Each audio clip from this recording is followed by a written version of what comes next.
شک آ گیا تمہارے پاس اللہ کی جانب سے نور یعنی رسول. جھوم کر بول دیجئے. اچھا میں ایک چیز ابھی دیکھ رہا تھا, اس پہ بات تھوڑی سی گفتگو کرتے میں آگے بڑھتا ہوں. کہ جب کسی نے نہ پڑھی, جیسے ہی اللہ کے رسول کا نام آیا, تو ہم سنیوں کا یہ طریقہ ہے کہ اپنے دونوں انگوٹھوں کو چومتے ہیں, چومنے کے بعد آنکھوں سے لگا لیتے ہیں. لگاتے ہیں نا؟ بتائیے کتنے لوگ لگاتے ہیں؟ ہاتھ تو پورے اٹھے ہیں, لیکن میں دیکھ رہا تھا کہ جب اذان میں مؤذن کہہ رہے تھے, مؤذن صاحب اشہد ان محمد رسول اللہ, تو بہت سے لوگ آرام سے بیٹھے ہوئے تھے. تو ہم سنیوں کا ایک طریقہ ہے.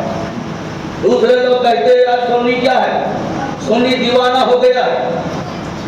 جب نبی کا نام سنتا ہے اپنے دونوں انگوٹھوں کو چومتا ہے, چومنے کے بعد آنکھوں سے لگا لیتا ہے.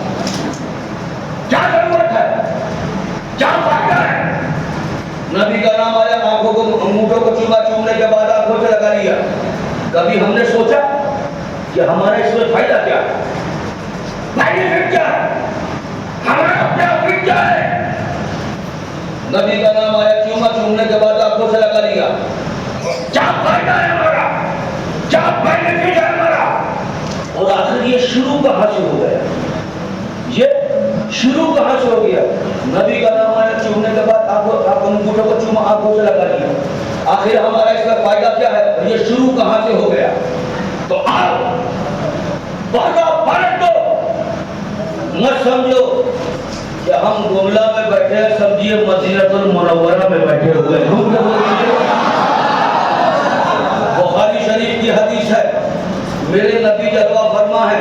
جھوم کے بول دیجئے.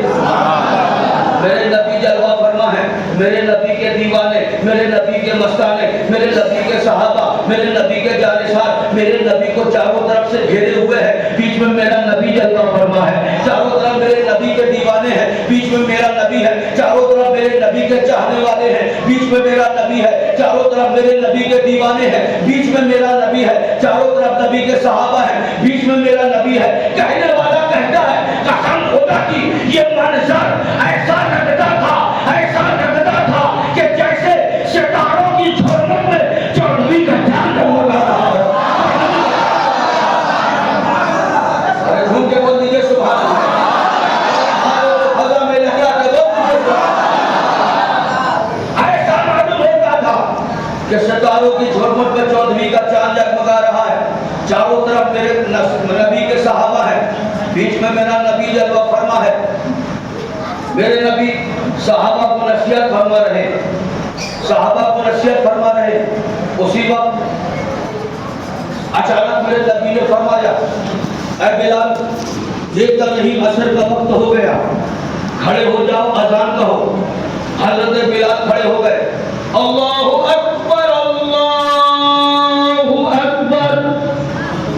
حضرت بلال نے اذان دینا شروع کی تو اذان میں حضرت بلال نے جیسے ہی کہا اشہد ان محمد رسول اللہ, تو حضرت صدیق اکبر پاس میں بیٹھے تھے, انہوں نے جیسے ہی سنا اپنے دونوں انگوٹھوں کو چوما, چومنے کے بعد آنکھوں سے لگا لیا. میرے نبی نے دیکھا, مسکرائے اور فرمایا اے فاروق تو نے دیکھا میرے صدیق نے کیا کیا؟ کہا یا رسول اللہ دیکھا. کہا عثمان تو نے دیکھا میرے صدیق نے کیا کیا؟ کہا یا رسول اللہ دیکھا. کہا اے علی تو نے دیکھا میرے صدیق نے کیا کیا؟ کہا یا رسول اللہ دیکھا. کہا پتا میرے صدیق نے کیا کیا؟ کہا یا رسول اللہ بلال نے اذان میں جب آپ کا نام لیا صدیق اکبر نے اپنے دونوں انگوٹھوں کو چوما اور چومنے کے بعد آنکھوں سے لگا لیا.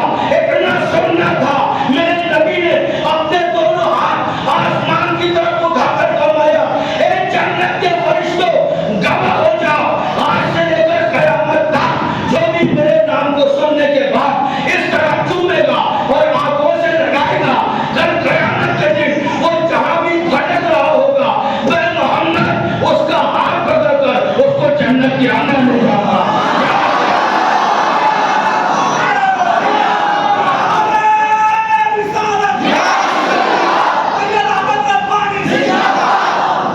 سن کے بول دیجئے, ہاتھوں کو خدا میں لہرا کے بول دیجئے.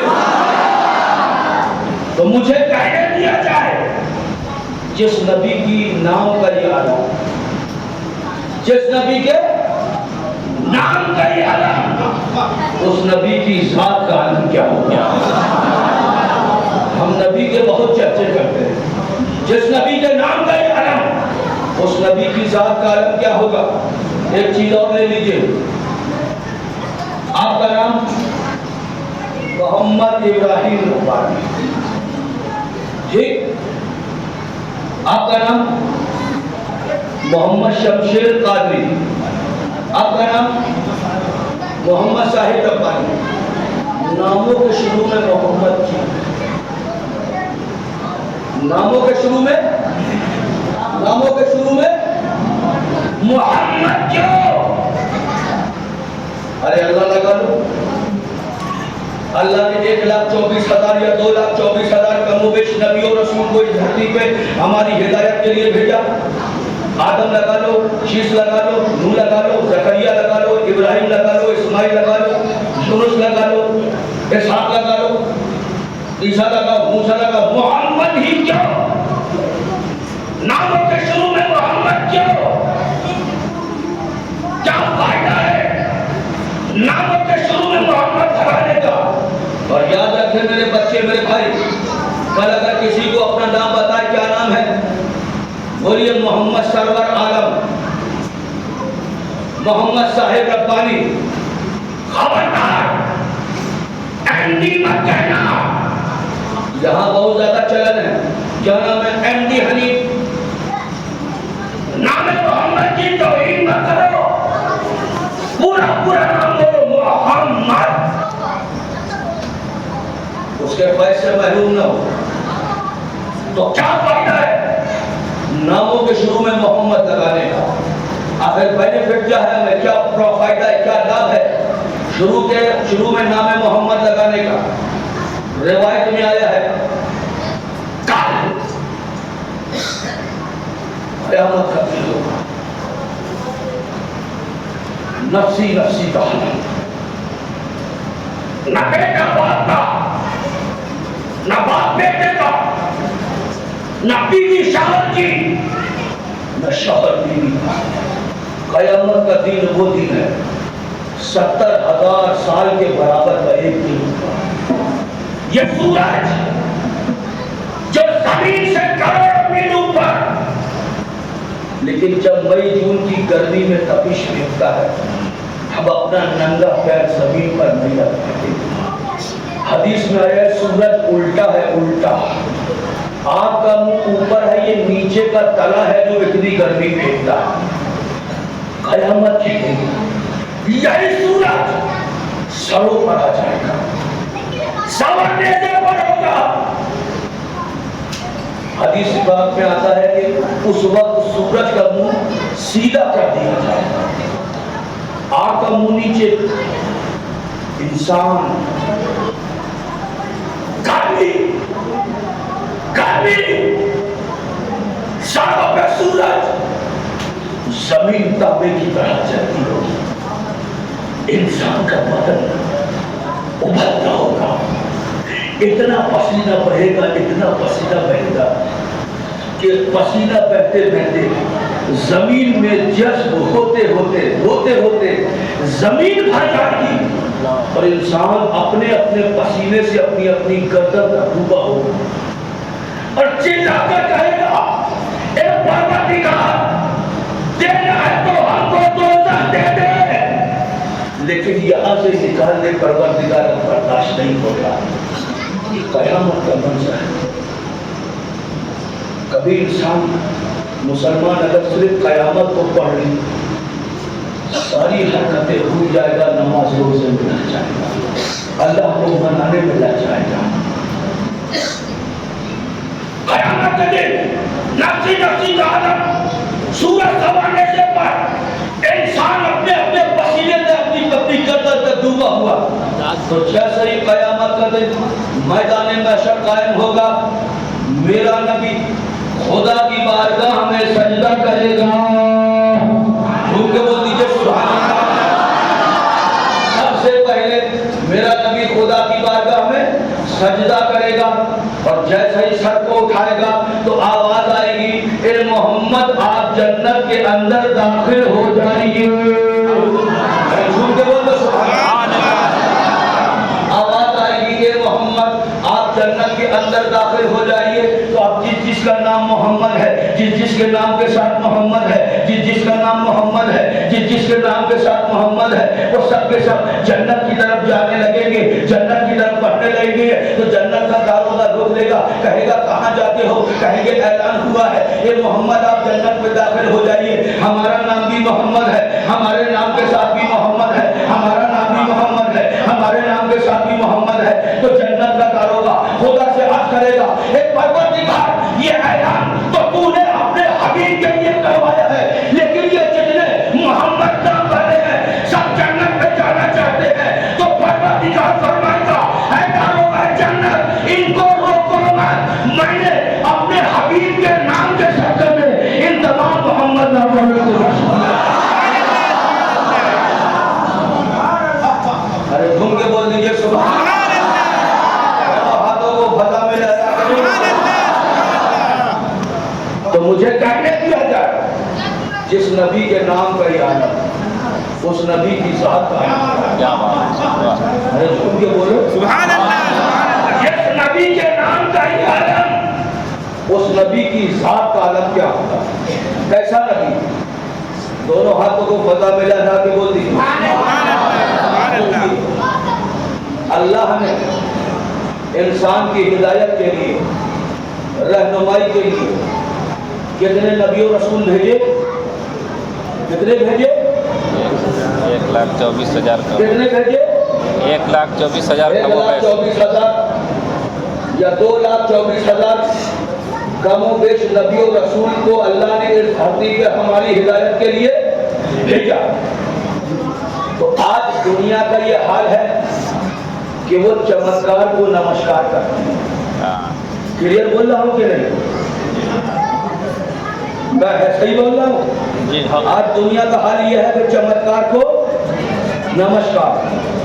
ایک آدمی 5 وقتہ نمازی ہے, شریعت کا پابند ہے, اس کی تہجد قضا نہیں ہے, کوئی منہ گھما کے اس کی طرف دیکھتا نہیں ہے. کوئی بابا آ گیا کالا کپڑا پہنا ہوا ہے, مٹی کو چھالا سونا بن گیا, لوگ اس کے پیچھے پیچھے دوڑنے لگتے ہیں, ہے نا؟ فیکٹ بات ہے کہ نہیں؟ انسان کا یہ مزاج بن گیا چمتکار کو نمسکار. اور یاد رکھیے صرف آج کے دور میں نہیں ہے بلکہ ہر دور میں یہی رہا. اس لیے اللہ نے جس رسول کو, جس نبی کو اس دھرتی پر بھیجا کوئی نہ کوئی چمتکار دے کر بھیجا. ہندی میں چمتکار, اردو میں کمال, بھی میں معجزہ. تو ہر نبی کو اللہ نے کوئی نہ کوئی معجزہ دے کر بھیجا. فار ایگزامپل جب حضرت ابراہیم علیہ السلام اس دنیا میں آئے, اپنی قوم سے اعلان کیا اے میری قوم میں اللہ کا نبی ہوں, اللہ کا پیغمبر ہوں, میں کلیم اللہ ہوں. قوم نے کہا اے موسیٰ اگر تو اللہ کا نبی ہے تو کوئی معجزہ دکھا, کوئی کمال دکھا. تو حضرت موسیٰ علیہ السلام نے اپنا دایاں ہاتھ لیا, بغل میں داغ لیا. جب ہاتھ کو باہر نکالا تو ہاتھ اتنا چمکا کہ چاند و سورج سے زیادہ چمکا. بول دیجئے کس کا معجزہ؟ حضرت موسیٰ علیہ السلام کا. جب حضرت عیسیٰ علیہ السلام اس دھرتی پہ آئے, کہا میری قوم میں اللہ کا نبی ہوں, اللہ کا پیغمبر ہوں, روح اللہ ہوں. قوم نے کہا اے عیسیٰ اگر آپ اللہ کے نبی ہیں تو کوئی کمال دکھائیے, کوئی معجزہ دکھائیے. تو حضرت عیسیٰ علیہ السلام نے ایک اندھے کی آنکھ میں ہاتھ رکھا, جیسے ہی ہاتھ کو الگ کیا اس کی آنکھوں میں نور آ گیا. یہ کس کا معجزہ؟ عیسیٰ علیہ السلام. کس کا معجزہ؟ عیسیٰ علیہ السلام. لیکن قربان جاؤ جب باری آئی ہمارے سرکار کی, ارے جھوم کے بول دیجئے, جب باری آئی ہمارے سرکار کی, جب باری آئی نبیوں کے تاجدار کی, جب باری آئی امت کے غمخوار کی، جب باری آئی آمنہ کے لال کی، تو میرے نبی نے صفا کی چوٹی پر کھڑے ہو کر اعلان کیا، اے میری قوم، میں اللہ کا نبی ہوں، اللہ کا پیغمبر ہوں۔ تو قوم نے سوال کیا، اے محمد صلی اللہ علیہ وسلم، اگر آپ اللہ کے سچے نبی ہیں، اگر آپ اللہ کے سچے رسول ہیں، تو کوئی معجزہ دکھائیے، تو کوئی معجزہ دکھائیے۔ تو میرے نبی نے فرمایا، اے میری قوم، وہ پچھلے نبی تھے جو معجزہ لے کر آئے تھے، ارے جھوم کے بولیے، وہ پچھلے نبی تھے جو معجزہ لے کر آئے۔ میں تمہارا مدینے والا نبی کوئی معجزہ لے کر نہیں آیا، وہ پچھلے نبی تھے، حضرت آدم معجزہ لے کر آئے، حضرت نوح معجزہ لے کر آئے، حضرت شیش معجزہ لے کر آئے، حضرت زکریا معجزہ لے کر آئے، حضرت ابراہیم معجزہ لے کر آئے، حضرت اسماعیل معجزہ لے کر آئے، حضرت یونس معجزہ لے کر آئے، حضرت اسحاق معجزہ لے کر آئے، حضرت ادریس معجزہ لے کر آئے۔ اے میری قوم، وہ پچھلے نبی تھے جو معجزہ لے کر آئے، میں تمہارا مدینے والا نبی کوئی معجزہ لے کر نہیں آیا، بلکہ سر سے لے کر پیر تک خود ایک معجزہ بن کر آیا ہوں۔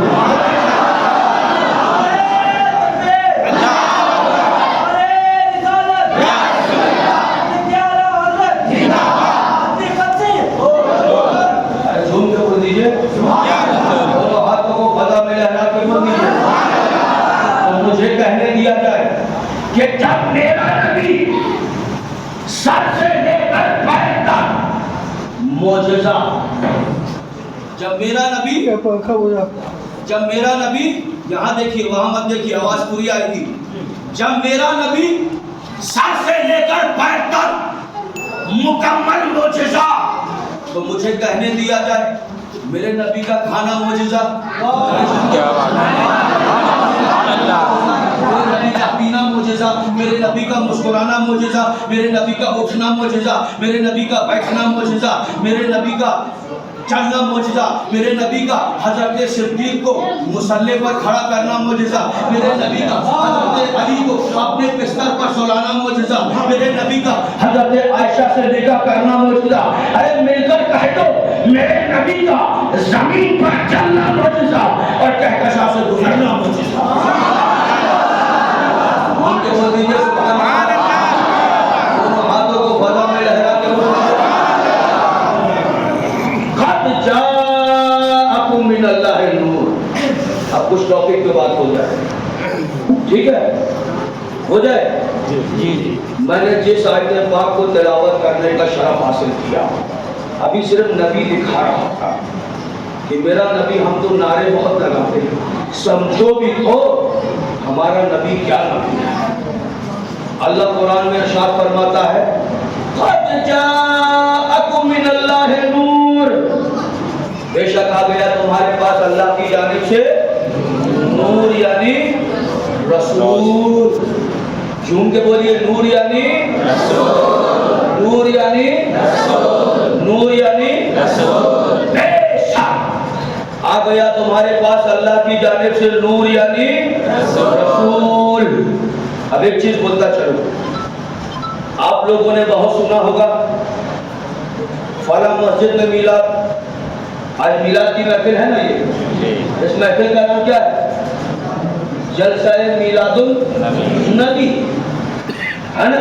آپ نے بہت سنا ہوگا یہاں میلاد، اس مسجد میں، اس مسجد میں، اس کے گھر میں، اس کے گھر میں، اس محلے میں، ادھر۔ لیکن سوال یہ پیدا ہوتا ہے، میلاد کہاں کس کو جاتا ہے؟ کس چیز کا نام میلاد ہے؟ یہ میلاد کہتے کس کو ہے؟ یہ ہے میلاد کیا؟ تو جب عربی کی لغت ہم نے پلٹی تو ہمیں اس کا معنی مل گیا۔ میلاد کا معنی ہوتا ہے پیدائش، میلاد کا معنی پیدائش، تو میلاد النبی، نبی کی پیدائش۔ جھوم کے بول دیجیے، میلاد میلاد النبی نبی کی میلاد. تو معلوم یہ ہوا سرکار کی ولادت کا ذکر کرنا اسی کا نام میلاد ہے. سرکار کے آنے کا ذکر کرنا اسی کا نام میلاد ہے. سرکار کی آمد کا ذکر کرنا اسی کا نام میلاد ہے. تو اب مجھے کہنے دیا جائے قد جاءکم من اللہ نور، بے شک آ گیا تمہارے پاس اللہ کی جانب سے نور یعنی رسول. تو اب بتائیے اس میں میرے نبی کے آنے کا ذکر ہے کہ نہیں؟ ارے بولیے نا. بے شک آ گیا تمہارے پاس اللہ کی جانب سے نور، تو بتائیے اس میں میرے نبی کی آمد کا ذکر ہے کہ نہیں؟ تو مجھے کہنے دیجئے کہ قرآن کی یہ آیت میلاد والی آیت ہے. ارے جھوم کے بول دو. قرآن کی یہ آیت میلاد والی آیت ہے جس میں اللہ نے اپنے حبیب کی میلاد پڑھی ہے. جس میں اللہ نے اپنے حبیب کی میلاد پڑھی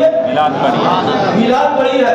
اور احمد ربانی ڈنکے کی چوٹ پر کہتا ہے جو لوگ میلاد پر فتویٰ لگاتے ہیں میں ان سے کہتا ہوں اگر تمہیں فتویٰ لگانا ہے تو سب سے پہلے رب کعبہ کی بارگاہ میں لگاؤ، کیونکہ جتنی اچھی میلاد قرآن میں پروردگار عالم نے پڑھ دی ہے آج تک کوئی مرد پڑھ سکا ہے نہ صبح قیامت تک پڑھ سکتا ہے. قد جاءکم من اللہ نور، بے شک آ گیا تمہارے پاس اللہ کی جانب سے. ایک سوال پیدا ہوتا ہے، چلیے ایک چیز اور سمجھاتا چلو. قرآن کی آیت کا یہ ضابطہ ہے، علماء بیٹھے ہوئے ہیں. قرآن کی اگر کسی آیت کا ٹرانسلیشن کرنا ہے تو سب سے پہلے اس کا شان نزول دیکھا جاتا ہے. شان نزول سمجھتے ہیں؟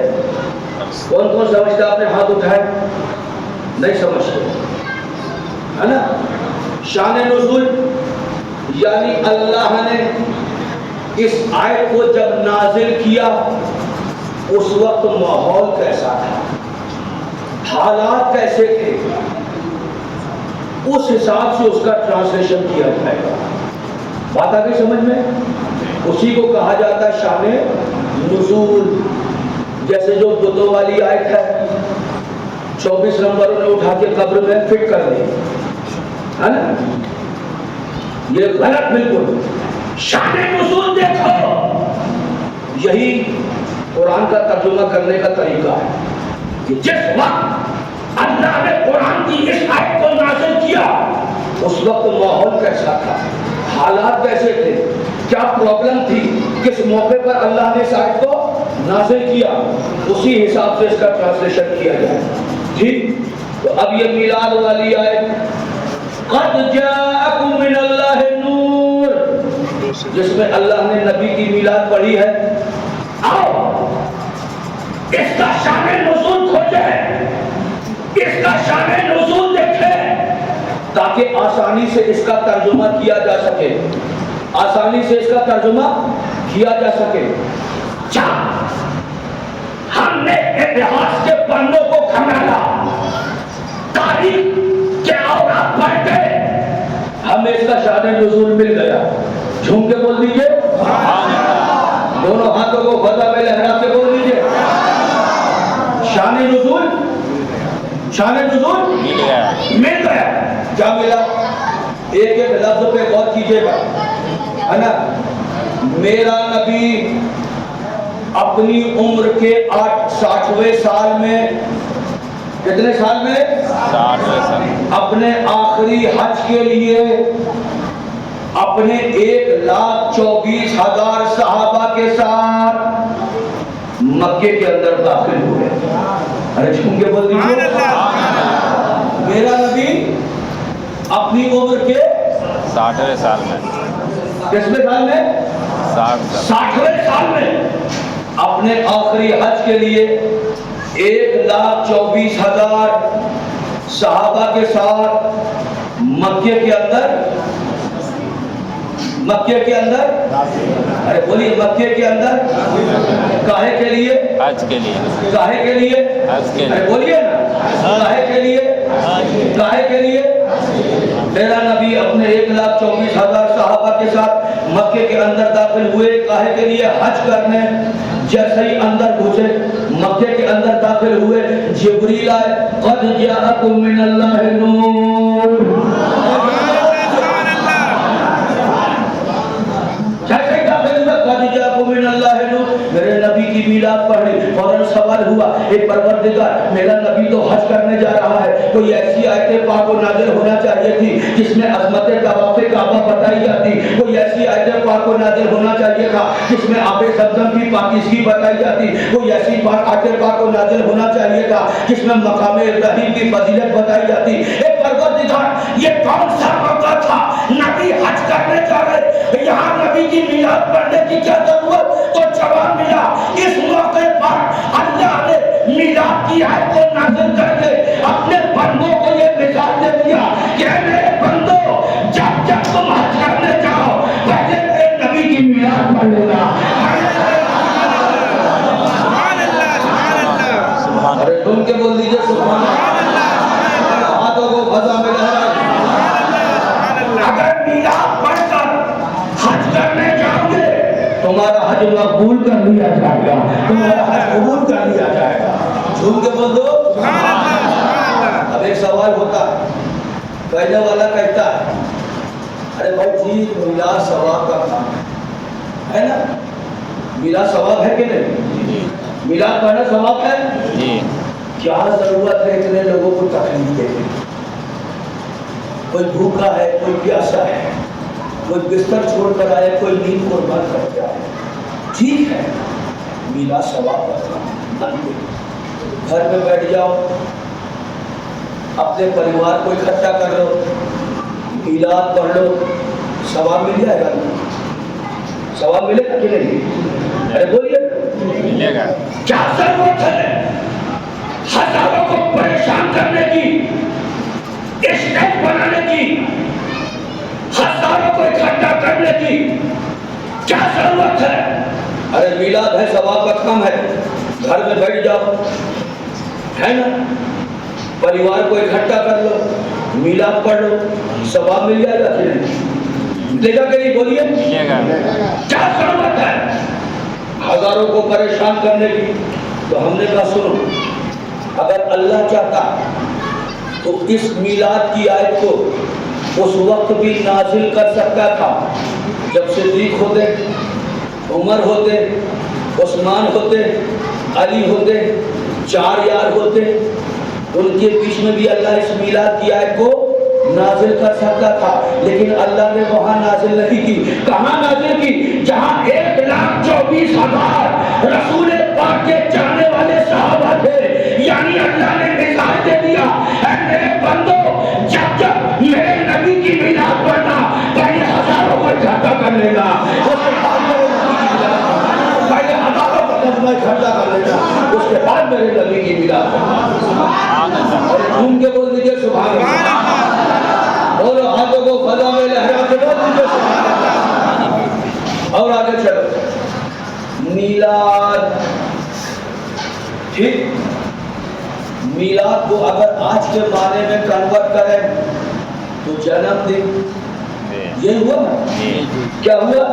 جنم دن۔ جنم دن، بھائی رسول پاک کی ولادت ہوئی، میلاد منا لی، جنم دن منا لیا، خوشی منا لی۔ کیا بات ہے کہ 1450 سال کے بعد بھی نبی کی میلاد منا رہے ہو، نبی کا جنم دن منا رہے ہو؟ ارے رسول کی ولادت ہوئی، خوشی من گئی، 1 سال 2 سال ہو گیا، کیا ضروری ہے کہ آج تک رسول پاک کی یوم ولادت منائی جائے؟ میں نے کہا سنو، جب جبریل نے نبی کی میلاد پڑھی تھی، توجہ چاہتا ہوں، کیا اس دن میرے نبی پیدا ہوئے تھے؟ بولیے بولیے، کتنے سال کے تھے؟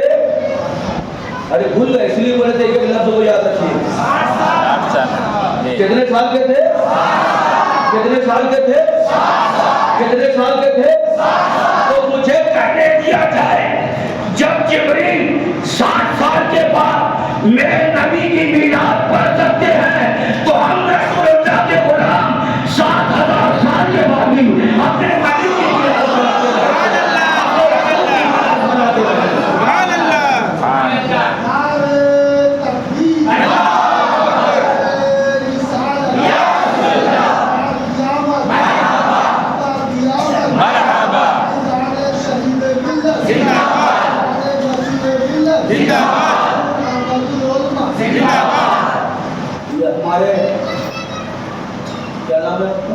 نازا صاحب نے نعرہ لگایا، ٹھیک ہے، کس کا نعرہ تھا یہ؟ بولیے نا، سرکار کی آمد کس کا نعرہ تھا؟ کسی پارٹی کا تھا؟ نہیں کسی گٹھبندھن کا تھا؟ نہیں کسی دل کا تھا؟ کسی پارٹی کا تھا؟ کس کا تھا؟ نبی کا اسلام کا تھا۔ کس کا نعرہ تھا؟ یہ اسلام کا نعرہ ہے، یہ وہ اسلام کا نعرہ ہے جس کو 313 نے لگایا تھا تو ہزاروں پر بھاری ہو گئے۔ ہم نے یہ نعرے کو مذہب سمجھ لیا۔ ایمانداری سے ہاتھ اٹھا کس کس نے جواب دیا تھا؟ ایمانداری سے خدا کے گھر میں بیٹھے ہو رب لو ہاتھ، یہ اسلام کا نعرہ ہے، ہر مسلمان پر اس کا جواب دینا واجب ہے، واجب، یاد رکھو واجب ہے، اگر نہیں دیا گنہگار ہو جاؤ۔ اسلام کے نعرے کو مذاق مت بناؤ۔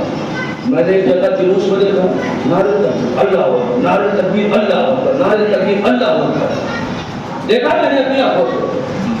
یہ اسلام کا نعرہ ہے، اس کو 313 نے لگایا، ہزاروں پہ بھاری پڑ گئے۔ بے شک اور یاد رکھو اس نعرے کے جواب میں ہم کیا کہتے ہیں؟ کیا کہتے ہیں اس کے جواب میں؟ بولیے ناظر صاحب کیا بولتے ہیں؟ اللہ اکبر، ہے نا؟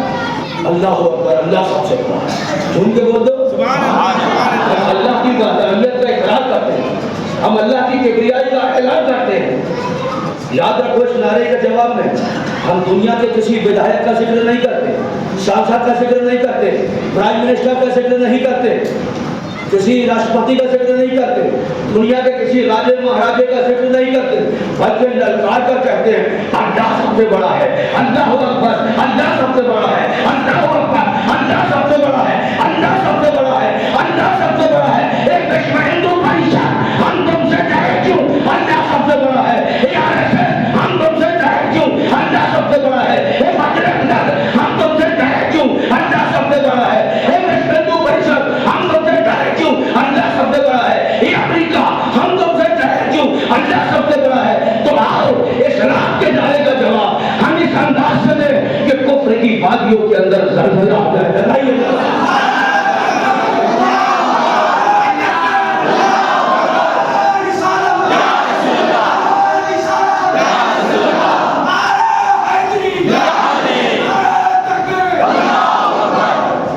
اسلام کے نعرے کا جواب ایسا تو معلوم ہو مسلمان ہو۔ آج لوگ کہتے ہیں یہ نعرہ بریلی سے آیا ہے۔ کہاں سے آیا ہے؟ کہاں سے آیا ہے؟ یہ نعرہ بریلی سے آیا ہے۔ کہاں سے آیا ہے؟ آواز آئی، آواز آئی، 40واں نہیں ہوگا۔ کہاں سے آیا؟ بولیے نا، ارے بتائیے، 40واں نہیں ہوگا۔ یہ آواز اٹھی، کہاں سے اٹھی؟ ارے بولیے نا جی، کہاں سے؟ نہیں، دیوبند سے۔ ارے 40واں نہیں ہوگا۔ کہاں سے آئی آواز؟ دیوبند سے، 40 ندوا سے۔ سب سے پہلے یہ آواز اس دھرتی سے اٹھی جہاں سے اسلام کا سورج شروع ہوا ہے۔ سب سے پہلے یہ آواز مکے کی دھرتی سے اٹھی۔ 40واں نہیں ہوگا۔ اور آواز اٹھانے والا کون تھا؟ ابو جہل۔ کون تھا؟ ابو جہل۔ کون تھا؟ ابو جہل۔ ابو جہل۔ صحابہ نے آگے عرض کیا یا رسول اللہ، ابو جہل کہتا ہے 40واں نہیں ہوگا۔ میرے نبی نے فرمایا 40واں تو ضرور ہوگا۔ 40واں تو ان کے بول 40واں تو ضرور ہوگا. ضرور ہوگا. میرے نبی نے احرام پہنا, خانہ کعبہ پہنچ گئے, کعبے کا طواف شروع کیا.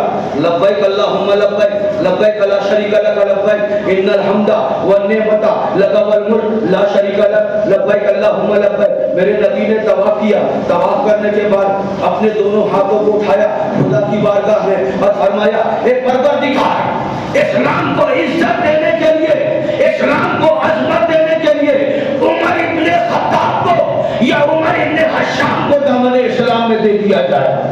جھوم کے بول دیجئے, عمر ابن خطاب کو یا عمر ابن حشام کو دامن اسلام میں دے دیا جائے.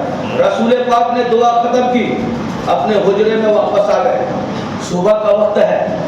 صحابہ نے عرض کیا, یا رسول اللہ عمر آ رہے ہیں. عمر, ارے جھوم کے بول دو, ارے جھوم کے بول دو, یا رسول اللہ عمر آ رہے ہیں. عمر, میرے نبی نے فرمایا آ رہا ہے تو آنے دو. کہا یا رسول اللہ عمر کے ارادے ٹھیک نہیں معلوم ہوتے. ہاتھ میں ننگی تلوار ہے, چہرہ غصے سے لال ہے, بال بکھرے ہوئے ہیں, آنکھیں لال لال ہیں. یا رسول اللہ ان کے ارادے ٹھیک نہیں معلوم ہوتے. اگر حکم دے تو عمر ابھی اکیلے ہیں, وہیں جا کر ان کا کام تمام کر دے. میرے نبی نے فرمایا نہیں, عمر جس ارادے سے بھی آ رہا ہے عمر کو آنے دیا جائے. حضرت عمر ہیں, ابھی اسلام قبول نہیں کیا ہے, ہاتھ میں تلوار لے کر پورے شہر میں گھوم رہے ہیں. کہیں محمد رسول اللہ مل جائے, معاذ اللہ ان کا سر قلم کر کے ان کا کام ہی ختم کر دیا جائے. ہاتھ میں عمر ہے, ہاتھ میں ننگی تلوار ہے, چہرہ غصے سے لال ہے, بال بکھرے ہوئے ہیں, الجھے ہوئے ہیں. رسول پاک کے کاشانے کی طرف بڑھ رہے ہیں. صحابہ نے عرض کیا, رسول پاک نے فرمایا آنے دو, جس ارادے سے بھی آ رہا. حضرت عمر فاروق کاشانہ نبوت کے دروازے پر پہنچے, دروازہ کھولا, سامنے نبی جلوہ فرمایا. سبحان اللہ, ارے جھوم کے بولو, سبحان اللہ, سبحان اللہ, ارے جھوم کے بولو. ہاتھ میں ننگی تلوار, چہرہ غصے سے لال, بال بکھرے ہوئے. جیسے ہی دروازہ کھلا, عمر کی نگاہ نگاہ مصطفیٰ سے ٹکرا گئی. ارے جھوم کے بول دو, سبحان اللہ, سبحان اللہ, عمر کی نگاہ نگاہ مصطفیٰ سے, عمر کی نگاہ نگاہ مصطفیٰ دونوں, ارے آنکھوں آنکھوں میں اشارے ہو گئے, آنکھوں آنکھوں میں اشارے ہو گئے. ہم تمہارے تم ہمارے ہو گئے.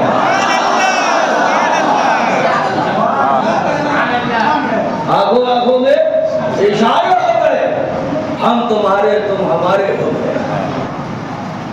عمر فاروق اسی حال میں اندر گھسے, ہاتھ چہرہ غصے سے لال ہے, اندر بڑھتے چلے گئے, تلوار سے پکڑے. رسول پاک کے ایک دم نزدیک پہنچ گئے. جب نزدیک پہنچے میرے نبی کھڑے ہوئے, فرماتے اے عمر بتا کس ارادے سے آیا ہے. اے عمر بتا کس ارادے سے آیا ہے. تو عمر فاروق پکار اٹھے, یا رسول اللہ پروانہ شمع پہ نثار ہونے کے لیے آیا ہے.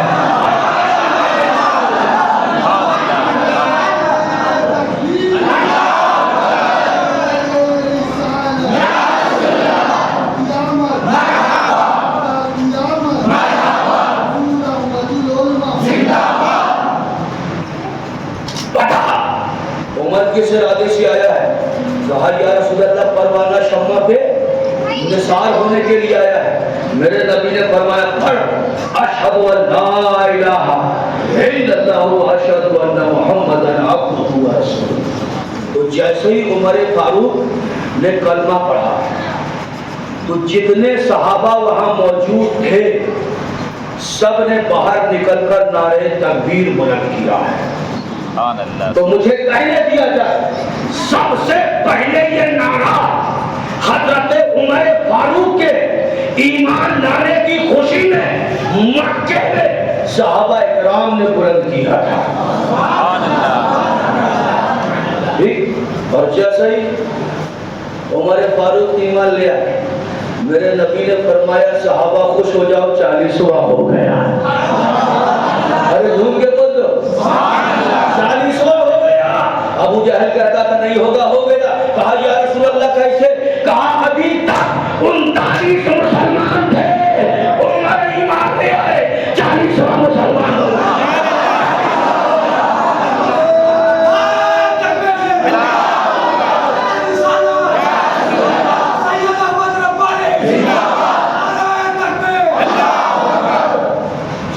مسلمان ہو گیا. مسلمان بھی بہت ٹھیک ہے، سب کچھ تو چھوڑ دوں گا لیکن 40واں نہیں چھوڑوں گا، ہے نا.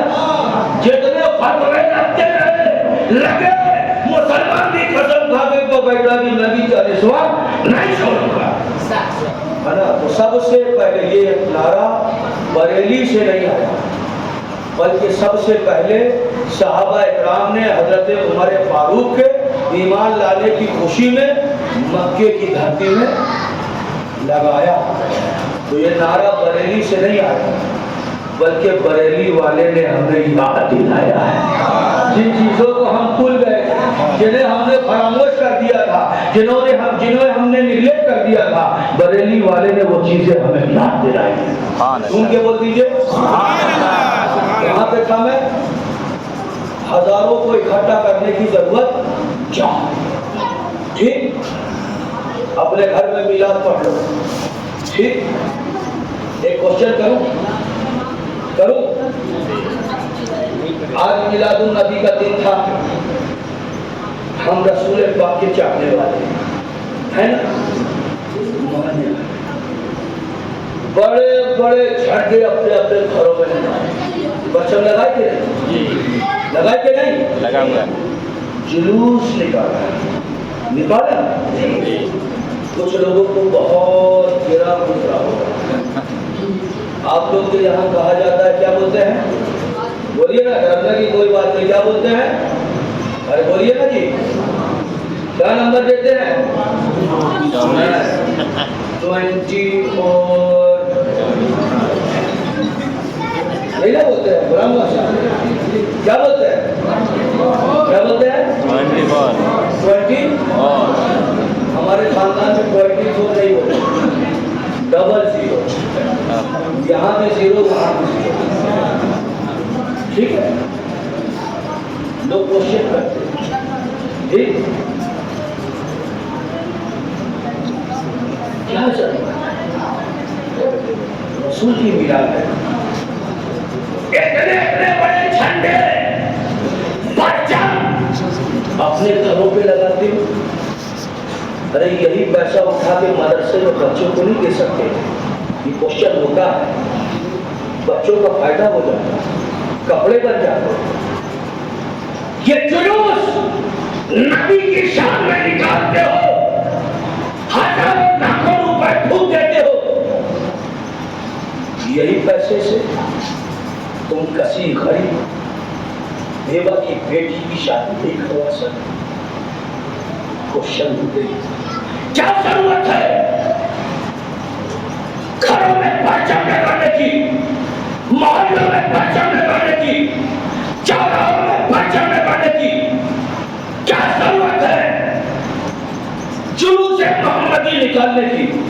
تو میں نے کہا آؤ سنو، حدیث قدسی ہے، جھوم کے بول دو سبحان اللہ. ارے دونوں ہاتھوں کو فضا میں لگا کے بول دو ایک مرتبہ اور جھوم کے بول دو سبحان اللہ. 12ویں شریف کی رات ہے، 12ویں کی شب ہے، آپ کا وقت ہے. حدیث قدسی ہے، اللہ نے فرمایا اے جبریل. حضرت جبریل حضر خدمت ہوئے، اے پروردگار حکم، اے پروردگار جبریل یہ 2 پرچم لے لے. روایتیں مختلفہ، ایک روایت میں 3 ہے، ایک روایت میں 2 ہے. میں 2 کو ایکسپٹ کرتا ہوں. اللہ نے فرمایا جبریل یہ 2 پرچم لے جا، ایک خانہ کعبہ بیٹی چھت پہ لگا دینا. اور جھوم کے بول دو خانہ کعبہ کی چھت پہ لگا دینا. اور ایک پرچم وہاں لگانا جہاں دنیا ختم ہو جاتی ہے، دنیا کی اینڈ ہے، دنیا کی انتہا ہے. پروردگار کوئی خاص بات تجھے پتا نہیں، آج میرا حبیب دنیا میں آنے والا ہے.